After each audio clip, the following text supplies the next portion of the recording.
Éternel, notre Père et notre Dieu, nous bénissons ton nom puissant, ton nom grand. Ton peuple est appelé un peuple de foi, un peuple pour manifester la puissance de l'onction de ton esprit. Seigneur, tu nous as donné un esprit de force et de puissance, mais pas un esprit de peur. Ce soir encore, à travers les Saintes Écritures, enseigne-nous. Parle à notre être, parle à notre âme, parle à notre esprit.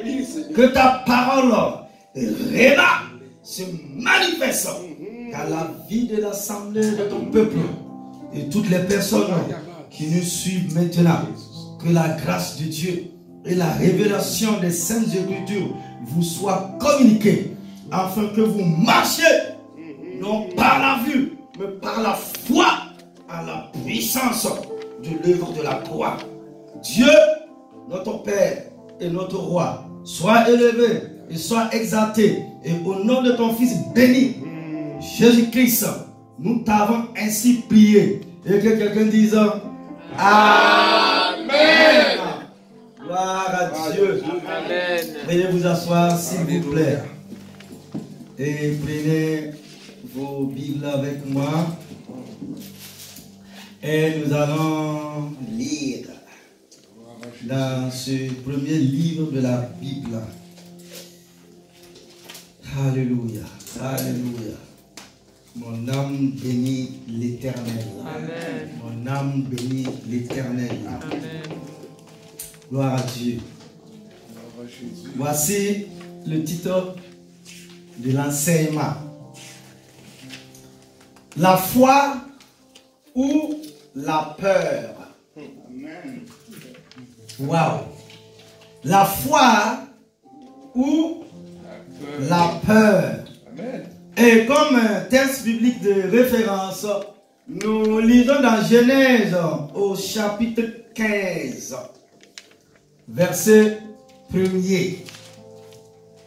La Bible dit ceci. Après ces événements, la parole de l'Éternel fut adressée à Abraham dans une vision. Et il dit, Abraham, ne crains point, je suis ton bouclier et ta récompense sera très grande. Waouh! Notre deuxième texte biblique, Exode au chapitre 20, verset 20.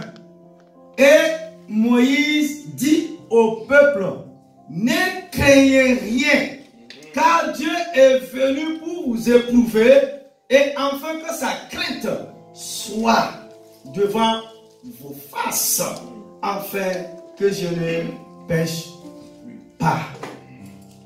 Notre troisième texte biblique, Deutéronome au chapitre 1, verset 21.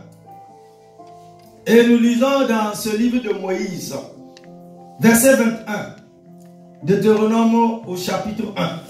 Voici, l'Éternel, ton Dieu, a mis le pays devant toi. Monte, prends en possession, comme l'Éternel, le Dieu de tes pères, te l'a dit. N'ayez pas peur, ne vous découragez pas non plus. Oh, alléluia. Que Dieu bénisse sa parole. Homme frère, la peur ne fait pas exception de personne. Et l'incrédulité aime tous les hommes. Face à toute cette avalanche de peur, que dit la parole de Dieu? Chaque fois que Dieu entre en scène, ses premiers mots sont ne craignez pas. La Bible compte d'ailleurs 365 fois l'expression n'ayez pas peur. apparemment un pour chaque jour de l'année. La foi est établie sur la foi de Dieu. La peur est fondée sur ce que dit le diable. Les percepteurs de nos cinq sens physiques et des preuves naturelles. Dans Luc au chapitre 1, versets 74 à 75, le Seigneur nous assure, qu'il nous délivrera de la main de nos ennemis, afin que nous puissions le servir sans crainte tous les jours de notre vie. 2 Timothée chapitre 1 verset 7 nous rappelle encore, car Dieu ne nous a pas donné l'esprit de crainte, mais de puissance et d'amour et d'un esprit saint. Si la Bible dit cela, je vous pose la question, Église, pourquoi avons-nous encore peur? C'est certainement parce que nous croyons les mensonges de Satan. Nous devons apprendre à nous appuyer sur le Seigneur. Nous devons apprendre à compter sur Dieu et à lui faire confiance. Une grande partie des crises et des tempêtes de la vie que traversent les chrétiens, sinon les enfants de Dieu ou les gens du monde, sont auto-infligés. La peur de l'inconnu nous détruira. La peur nous amènera à prendre des décisions irréfléchies contraires à la parole de Dieu. Notre plus grande source d'approvisionnement et de sentiment de sécurité réside dans les choses qui nous manquent, pas dans les choses que nous avons déjà. Car les choses que vous avez, si vous ne faites pas attention, peuvent devenir un Dieu pour vous et vous vous y appuierez. Vous pourrez dire, j'ai un bon mariage, il ne lui arrivera jamais rien. Ou, j'ai des enfants merveilleux, ils ne se tromperont jamais. Je vais bien, je vais bien. Quoi qu'il arrive, je suis d'accord. Mais, quand vous faites cela, vous vous appuyez sur quelque chose de ce monde. Et Dieu est laissé de côté. Lorsque nous nous appuyons sur des choses matérielles, sur notre travail, l'argent que nous avons à la banque, nous perdons quelque chose de Dieu. Nous perdons le sens de la confiance en Dieu. Il est donc important d'avoir une bonne compréhension des choses pour choisir la foi et définitivement abandonner la peur, quoi que soient nos circonstances. C'est ce que je vous propose de voir en 2 points au cours de l'enseignement de la soirée. Premièrement, grand 1, qui sommes-nous au regard de la peur? Qui sommes-nous au regard de la peur? Quelqu'un a compté 365 personnes sans crainte dans la Bible, une pour chaque jour de l'année. C'est une bonne nouvelle pour nous tous. Dieu a un message de foi pour chaque jour de notre vie. La foi peut nous garder de la peur, même dans les circonstances les plus difficiles de la vie. Ne crains aucune de ces choses que tu souffriras. Sois fidèle jusqu'à la mort et je te donnerai une couronne de vie. Apocalypse au chapitre 2, verset 10. Tout le monde ressent la peur à un moment ou à un autre, petit et grand. L'inconnu est l'une de nos plus grandes peurs. Dans de nombreux cas, la peur devient une force paralysante, nous privant de la joie même de vivre. La peur peut évoquer des images terribles, comme voir un ennemi derrière chaque buisson, un désastre à chaque tournant et un échec à chaque étape de la route. Je pose la question, Église. Comment puis-je subvenir aux besoins de ma famille? Qu'adviendra-t-il de mon entreprise? Une deuxième question. Que puis-je faire contre un ennemi aussi redoutable? Et si j'ai un cancer, la tuberculose ou même le sida, cela nous amène à nous attendre au pire et à rechercher le mal dans chaque situation. La peur, Église, la peur est un esprit, un outil de Satan utilisé pour détruire notre foi et nous conduire dans l'esclavage. Par conséquent, nous devons comprendre ce qu'est la peur et comment la surmonter. Un peu de peur n'est pas forcément mauvaise. La peur de se brûler, par exemple, peut vous empêcher de jouer avec le feu. Et la peur de tomber peut vous éloigner des rebords élevés et non protégés. En fait, la Bible montre qu'une certaine peur est saine. Les Écritures nous enseignent particulièrement à craindre Dieu. La crainte du Seigneur est le commencement de la connaissance. Mais les insensés méprisent sagesse et instruction. Proverbe au chapitre 1, verset 7. La crainte du Seigneur est le commencement de la sagesse. Et la connaissance du Saint est l'intelligence. Proverbe au chapitre 9, verset 10. La crainte du Seigneur prolonge les jours, mais les années des méchants seront abrégées. Proverbe au chapitre 10, verset 27. Nous pouvons appeler cette peur un respect sain. C'est très différent de la peur que Satan utilise pour détruire nos âmes.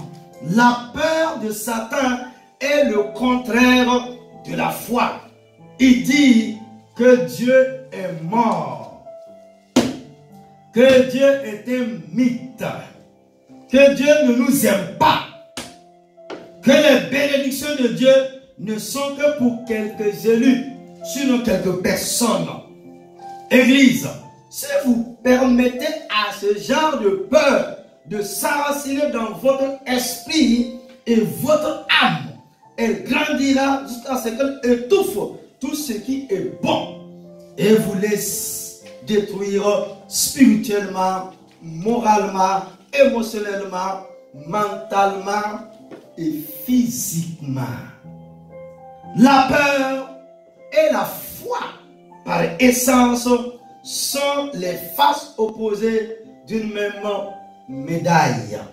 Les deux sont des formes de croyance, mais la peur est une mauvaise croyance ou une mauvaise pensée. Et la foi est une bonne croyance ou une bonne pensée. La peur croit Satan et sa parole. Et la foi croit Dieu et sa parole. La peur fait confiance au père du mensonge. La foi fait confiance à l'esprit de vérité. La peur attend le pire de la vie. La foi entend le meilleur du Dieu Tout-Puissant. La peur nous encourage à essayer d'arranger les choses par nous-mêmes. La foi compte sur le Tout-Puissant pour nous aider dans les moments difficiles et pour répondre à tous nos besoins. La peur tâtonne aveuglement dans les ténèbres de la tromperie du Satan. La foi marche à la lumière de l'amour et de la paix de Dieu. La peur habite le désespoir, croyant que rien ne changera jamais. La foi est une sœur de l'espérance, croyant que le meilleur de Dieu est encore à venir dans nos vies. La différence cruciale entre la peur et la foi est que la foi est fondée sur la vérité et que la peur est fondée sur des mensonges et des faussetés. Église, le Seigneur disait un jour, vous avez pour père le diable et vous ferez les désirs de votre père. Il était un meurtrier dès le commencement et ne demeure pas dans la vérité, car il n'y a pas de vérité en lui. Quand il prononce un mensonge, il prononce le sien, car il est menteur et le père de celui-ci. Jean au chapitre 8, verset 44. De la même manière, la foi s'appuie sur Dieu et la peur fait confiance au diable. La peur croit en fait que le diable est plus fort que Dieu et lui attribue le saint respect que seul Dieu mérite. Il s'attend à ce que Satan, l'ennemi juré de Dieu et l'ennemi de nos âmes, gagne la bataille des âges. Personne ne peut aimer vivre dans la peur parce que la peur nous entraîne à la dérive sans l'aide d'une puissance supérieure. La peur nie que Dieu soit à la fois le créateur et le pourvoyeur de toute vie. Elle suppose donc que Dieu ne peut pas et ne veut pas aider l'homme à trouver des solutions aux problèmes qui affligent notre monde. Il affirme que l'homme est laissé seul dans l'univers pour faire son propre chemin sans l'avantage d'affronter ses problèmes et ses besoins avec l'aide d'une puissance supérieure. En effet, la peur nous laisse chercher par nous-mêmes dans les labyrinthes sans fin. La peur met Dieu hors de notre portée et le rend inadéquat pour toutes les situations et circonstances troublantes de nos vies. La peur a tourmenté. Celui qui craint n'est pas rendu parfait dans l'amour, nous dit l'apôtre de l'amour dans 1 Jean au chapitre 4, verset 18. C'est deux forces. La peur et la foi contrôlent tout l'univers. Parce que qu'Adam et Ève ont choisi de suivre Satan, pas Dieu. L'homme a vécu sous la coupe de Satan, subissant les conséquences de sa colère et vivant une vie de peur. Ce n'est pas la volonté de Dieu pour l'humanité. Les Écritures déclarent, car Dieu ne nous a pas donné l'esprit de crainte, mais de puissance et d'amour et d'un esprit saint. 2 Timothée au chapitre 1, verset 7. La peur est de Satan. La foi est du Dieu. La peur chasse la foi. La foi chasse la peur. Les deux ne peuvent pas cohabiter. Ils sont opposés. Personne n'a besoin de continuer à vivre dans la peur. Parce que Dieu nous a clairement montré comment vaincre cette force puissante et remporter une victoire complète. Voyons ce que sa parole nous enseigne sur la façon de vaincre la peur. Et nous arrivons au grand 2. La peur. Je vous pose cette question. Comment la surmonter? La peur, comment la surmonter? Voici ce que le dernier livre de la Bible nous dit. À celui qui vaincra, je ferai asseoir avec moi sur mon trône, comme moi aussi j'ai vaincu et me suis assis avec mon Père sur son trône. Apocalypse au chapitre 3, verset 21.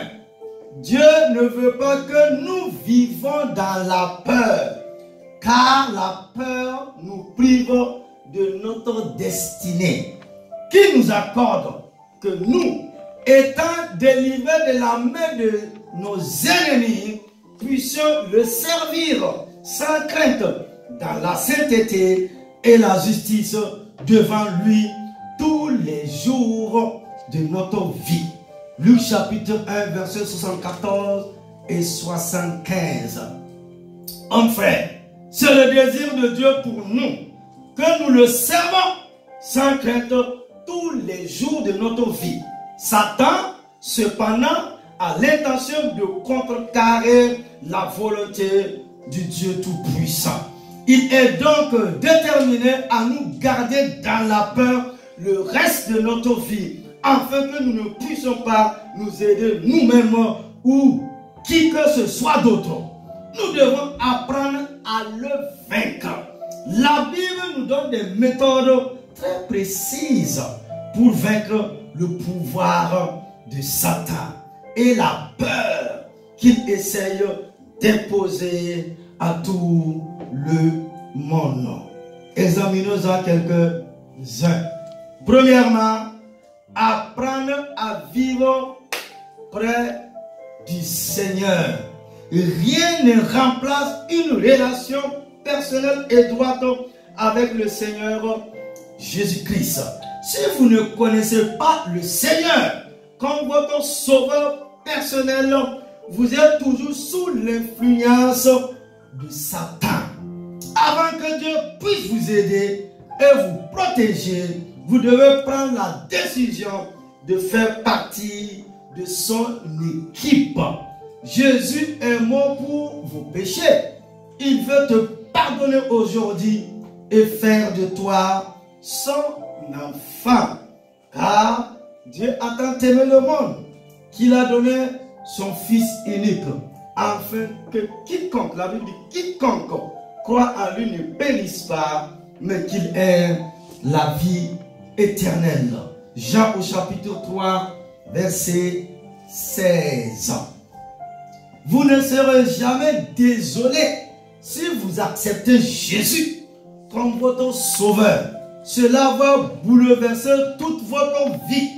Jésus est la vie. Sans lui, la vie n'a pas de sens réel.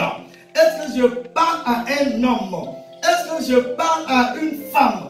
Jésus de Nazareth, le Fils du Dieu vivant, est la vie. Sans lui, la vie n'a pas de sens réel.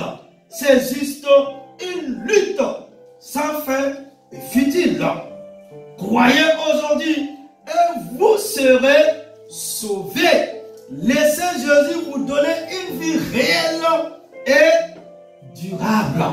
Pour ceux qui connaissent déjà Jésus comme sauveur, permettez-moi de vous rappeler, Église, que plus vous vous rapprochez du Seigneur, moins Satan exerce de pouvoir sur vous. Cela ne veut pas dire que la vie sera facile. Non, non, non. Satan essaiera encore plus de vous détruire. Pourtant, il ne réussira pas. Mais vous saurez que Dieu est avec vous dans vos épreuves. Aucune situation n'est trop difficile pour notre Dieu. Rien ne peut vous empêcher de bénéficier de ses bénédictions.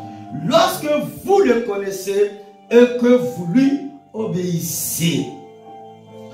Est-ce que quelque chose de trop dur pour le Seigneur? Genèse au chapitre 18, verset 14. Passez du temps avec le Seigneur. Cultivez une relation avec lui et refusez de laisser quoi que ce soit s'interposer entre vous. Ouvrez votre cœur et votre esprit en sa présence dans votre vie. Examinez-vous régulièrement pour vous assurer que vous menez une vie agréable au Seigneur et compatible avec sa parole. Alors, l'amour de Dieu agissant en vous vaincra toute peur. Il n'y a pas de peur dans l'amour, mais l'amour parfait a chassé la peur, parce que la peur a des tourments. Celui qui craint n'est pas rendu parfait dans l'amour. Nous dit l'apôtre de l'amour dans 1 Jean au chapitre 4, verset 18. Deuxièmement, reconnaissez qui est Satan. Sinon, qui est réellement votre ennemi et qui n'a aucun pouvoir réel sur vous. Satan était autrefois l'archange Lucifer au paradis. Mais il s'est rebellé contre Dieu et a influencé un tiers des anges à se rebeller avec lui. En conséquence, ils ont été chassés du ciel. Lucifer est devenu Satan, l'ennemi de Dieu et de l'homme, la création de Dieu. Les gens dessus sont devenus des démons. Satan et ses démons ne sont pas des créatures puissantes. Après leur révolte, ils ont été dépouillés de leur position céleste et de leur corps céleste.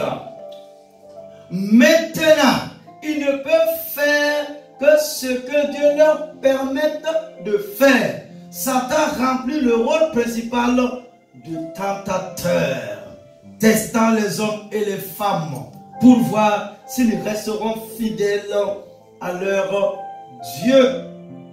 Lorsque le temps de son utilité sera terminé, il sera lié et jeté dans l'abîme, banni de la présence de Dieu et impuissant à tourmenter son peuple.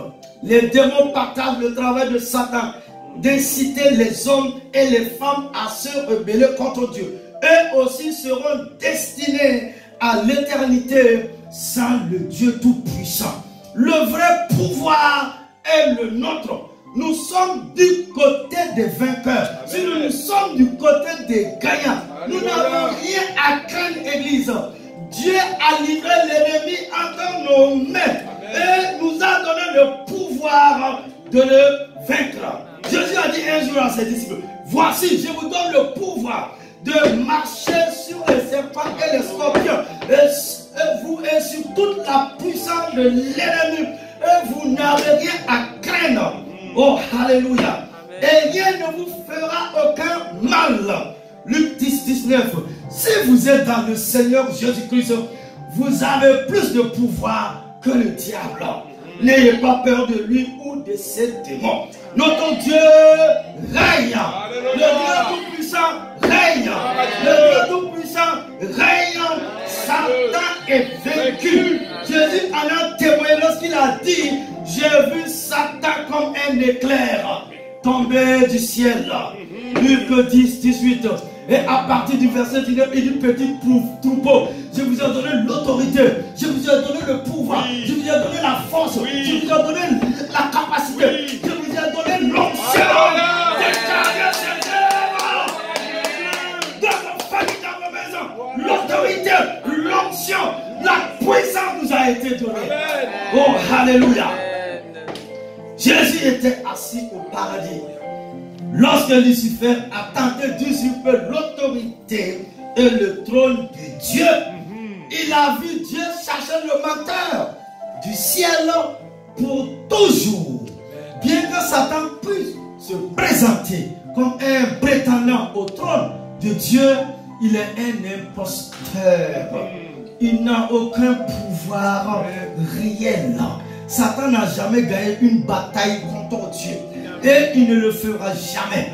Si vous avez confié votre vie à Dieu, Satan peut essayer de vous détruire. Mais il est voué à l'échec. Il ne peut pas l'emporter sur vous. Si Dieu est de votre côté, cela était très évident dans la vie de notre Seigneur Jésus-Christ. Maintes et maintes fois, Satan a essayé de tromper Jésus. Rien de ce qu'il a fait n'a fonctionné. Satan est un ennemi vaincu. Refusez de le craindre ou de craindre ses œuvres. Son pouvoir sur vous est limité. Amen. Troisièmement, la Bible dit, soumettez-vous à Dieu et résistez au diable.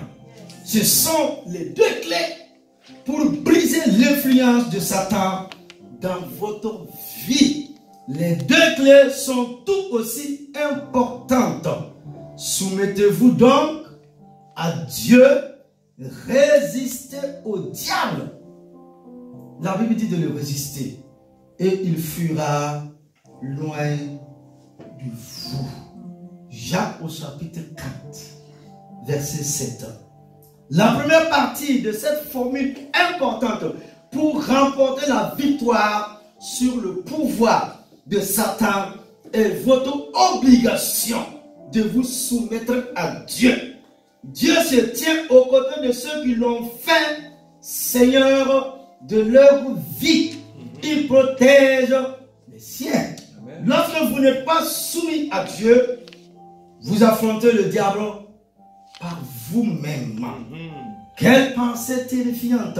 Soyez donc certains que vous faites partie de la famille de Dieu. Cherchez que vous appartenez au Seigneur et cherchez à lui obéir. C'est la première condition pour vaincre Satan. La deuxième partie de la formule de la victoire est de résister. Oh ma soeur, oh mon frère, la Bible dit de résister au diable. Même dans cette vie, il y a eu la résistance dans votre pays, non? Des gens ont dit non, des gens ont résisté. Ils ont dit non à l'oppresseur, à l'envahisseur. Donc l'histoire même de votre pays vous parle.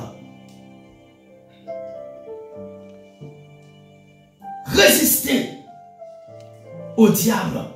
Ceux qui ne résistent pas aux puissants du mal s'opposent aux choses terribles que Satan et ses démons veulent faire contre nous, notre famille, nos amis et voisins et nos collègues de travail. Le mal doit être combattu. Le mal prend de nombreuses formes.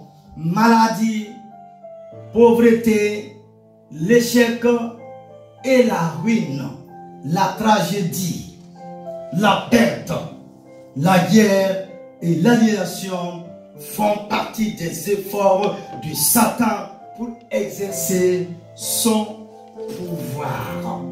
Refusez d'accepter la volonté de Satan pour votre vie. Résistez. Qui résistait avec fermeté dans la foi, sachant que les mêmes afflictions, sur les mêmes épreuves, les mêmes difficultés s'accomplissent sur vos frères qui sont dans le monde. Nous dit l'apôtre Pierre dans 1 Pierre au chapitre 5, verset 9. Maintenant, je vous pose la question, Église. Comment résister? Vous me demandez, peut-être. La réponse est simple. Je dirais même très simple. Faites exactement ce que Jésus a fait. utiliser la parole de Dieu comme une arme puissante contre les mensonges de Satan. C'est la troisième méthode pour vaincre le pouvoir de Satan de nous faire peur. Le diable est spécialisé dans les mensonges et les demi-vérités. Il les utilise pour vous décourager et vous décourager. Résistez-lui en remplissant votre esprit de toute la vérité, en cherchant exactement dans votre cœur ce que Dieu vous a promis. Une méthode puissante pour résister à Satan consiste à mémoriser les saintes écritures qui contiennent les précieuses promesses de Dieu. Recherchez les principaux versets de la Bible relatifs aux promesses de Dieu, tels que les exemples suivants. Ne crains rien, car je suis avec toi. Ne sois pas effrayé, car je suis ton Dieu. Je te fortifie, oui, je t'aiderai, oui, je te soutiendrai de la main droite de ma justice. Ésaïe 41, verset 10. Plus grand est celui, Dieu, qui est en vous, que celui, le diable, qui est dans le monde. Oh, alléluia. 1 Jean 4, 4. Celui qui est en vous, Église, est plus grand que celui qui est dans le monde. Alléluia. Le psalmiste disait, j'ai cherché le Seigneur et il m'a exaucé et m'a délivré de toutes mes craintes. Psaume 34, 4. Mais grâce soit rendue à Dieu qui nous donne la victoire par notre Seigneur Jésus-Christ. 1 Corinthiens 15, 57. Tu garderas dans une paix parfaite celui dont l'esprit s'est fixé sur toi, parce qu'il s'est confié en toi. Ésaïe 26, 3. Le peuple qui connaît son Dieu sera fort et exploité. Alléluia. Quel est ce peuple qui craint son Dieu? Donc la crainte de Dieu va t'amener à être fort et à recevoir la révélation de sa gloire. Jésus continue de dire, je vous ai dit ces choses afin que vous ayez la paix en moi. Dans le monde, vous aurez des tribulations, mais soyez de bonne humeur. J'ai vaincu le monde. Hey, on dit tu auras des difficultés, mais il faut être de bonne humeur. Amen. Donc, ce qui veut dire, quand ça ne va pas, je dois être dans la paix, dans la joie. Aïe! Parce que Jésus a dit, nous aurons des tribulations. Nous allons rencontrer des épreuves, des difficultés. Mais prenez courage. Il dit, de la manière dont j'ai vaincu Satan, j'ai vaincu les œuvres des ténèbres, cette puissance est en vous. Mais face à l'adversité, nous changeons de visage. On regarde et puis on ne voit pas. Comme ça. Ah, aujourd'hui, là, je suis en bas de la montagne. Homme de Dieu, les chrétiens, il ne fait pas problème. Ça veut dire qu'il veut une fille doudou quoi. Manger, dormir, aller au travail, aller prendre un verre, aller au cinéma. Et puis la vie est cool. Mon ami. Hey. Bravo, je dirais même bravo. On veut voir les promesses de Dieu s'accomplir. Voilà, sans effort. Vous avez vu ça dans quel livre?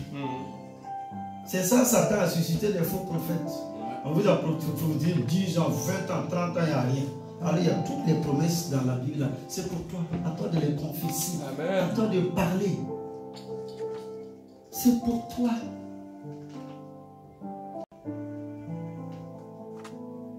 Quelqu'un m'a dit un jour, pasteur, il faut manifester l'onction, il faut prier, je n'aurai plus de problème. Je dis pardon, au revoir. Parce que moi-même j'ai des problèmes, je rencontre des problèmes, ça fait partie de la vie. Amen. Le père de la foi. Abraham était un modèle pour nous. Isaac était un modèle pour nous, mon fils. Jacob était un modèle pour nous. Daniel était un modèle pour nous. Néhémie était un modèle pour nous. Zorobabel était un modèle pour nous. Esdras était un modèle pour nous. Esther était un modèle pour nous. Déborah était un modèle pour nous. Yael était un modèle pour nous. Ruth était un modèle pour nous. De la fumée à la gloire.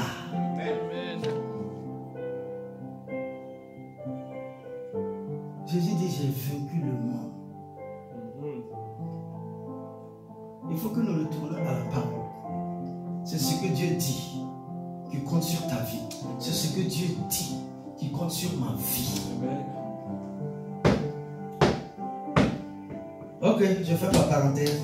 La Bible dit dans Genèse chapitre 16 verset 3, Dieu me voit. Waouh! Ses promesses sont puissantes. La parole de Dieu en elle contient des milliers d'autres qui sont tout aussi puissantes.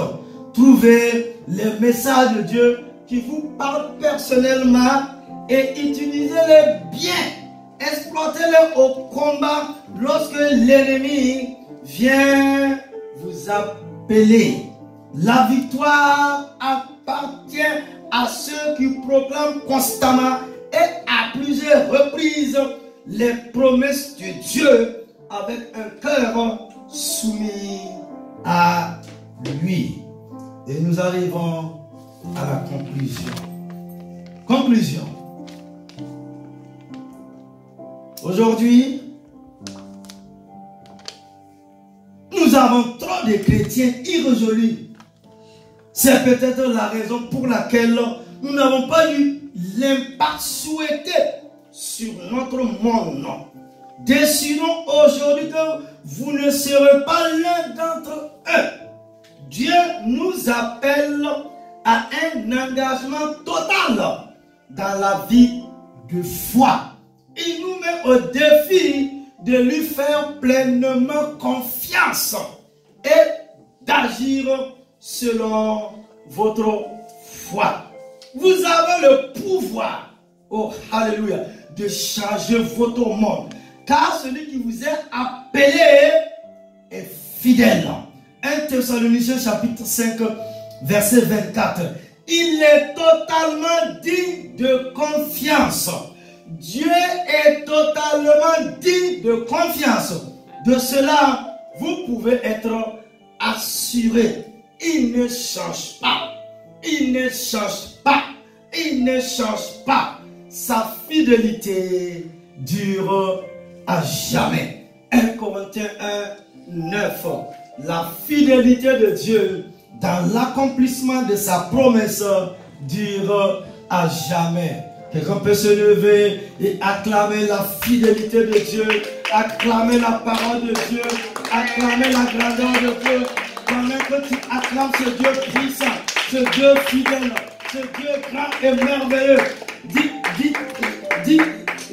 à l'Éternel, à toi la gloire, à toi la magnificence. Manta canta